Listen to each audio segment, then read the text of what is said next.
Dr. Zuleta here, and I want to talk to you today about how is it that obesity is actually the first line of defense that your body has against the toxic effects of fructose, against the toxic effects of the artificial sugars that are rampant all over our communities and our societies now. And so, how does that happen? Well, even as a physician, the first time I heard this, I had a pretty big aha moment because I realized how amazing our bodies are at trying to always protect us. And so, obesity is actually a defense mechanism. And how does that happen? Well, so let me explain. There is actually a disease in which people do not have any fat cells. It's a genetic disease. The problem is that these people without fat cells end up having a lot of metabolic syndrome. What is metabolic syndrome? Is actually elevated cholesterol, diabetes, fatty liver disease.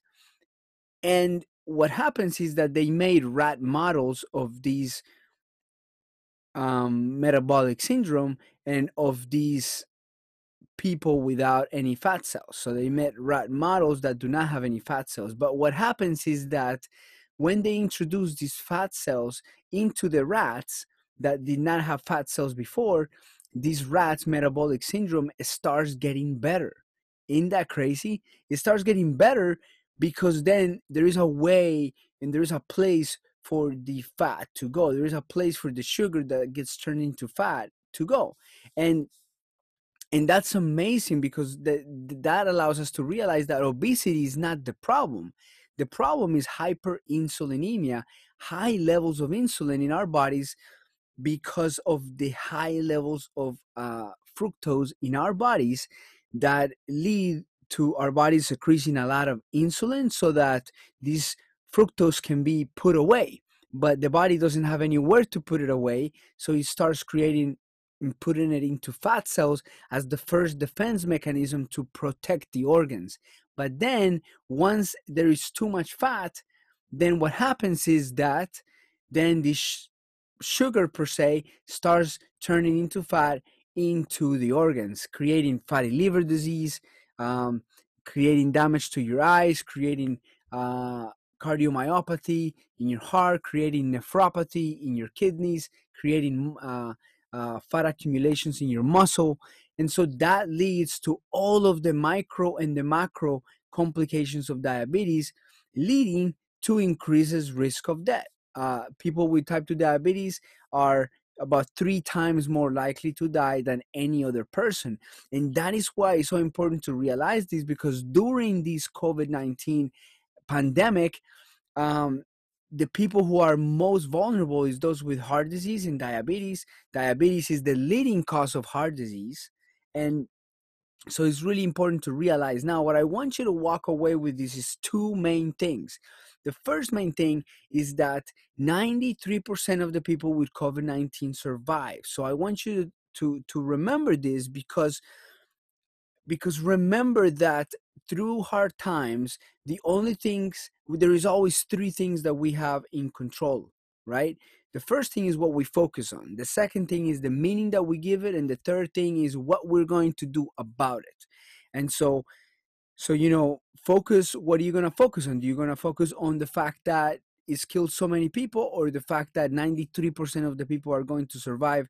Of course, you take care of your loved ones. Of course, you take into consideration so much suffering that's going on in the world, but you focus on the fact that that 93% of the people are going to be okay. The meaning that you give it, what does this mean to you? Is this the end or the beginning? There is a lot of opportunities through these times to rebuild, to recreate, to regenerate, right? And so, and then the third thing is what you're going to do about it. Once you have that meaning, what are you going to do about it? Are you going to implement new things into your family, new routines, new services in your business? How are you going to take these on? And so this is really important, because when it comes down to your health, that's the meaning that will help you the most to be able to say, okay, if 93% of the people, there's a really good chance I'm going to be okay throughout all of this.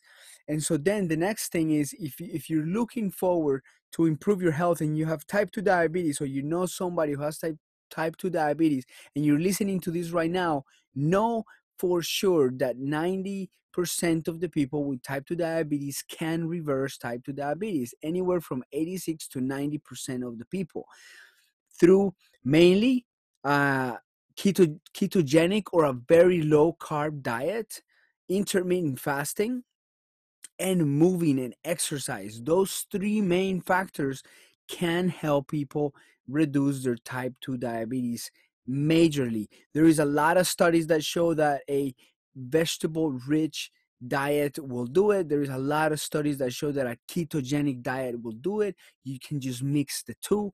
There is a lot of studies that show that intermittent fasting can do it in a major way. And a lot of studies that show that exercise can do it. There is a lot of other little details and nuances. Of course, there is a lot of them. But for instance, like one of my patients that was in one of our courses, her hemoglobin A1C was like 7.5 when she started. And in 14 days, she started dropping her sugars. And in about 3 months, her hemoglobin A1C was from diabetic to pre-diabetic, just with simple things that are sustainable. And when you have community, and when you have accountability, and when you have guidance and targets, you can get it done. You can get it done. I've seen so many people get it done, and you can too if you're listening to this. So instead of being overwhelmed by everything that's happening in the world, yes, take it. Yes, have a lot of compassion for everybody and everything that's going on. I mean, it is really sad what's going on, but you take all of that and you use that as a fuel. We owe it to everybody to become and to make better versions of ourselves throughout all of this, and it can be done. And so that was it for today. Dr. Z here. I hope you guys have a fantastic day. Take it easy.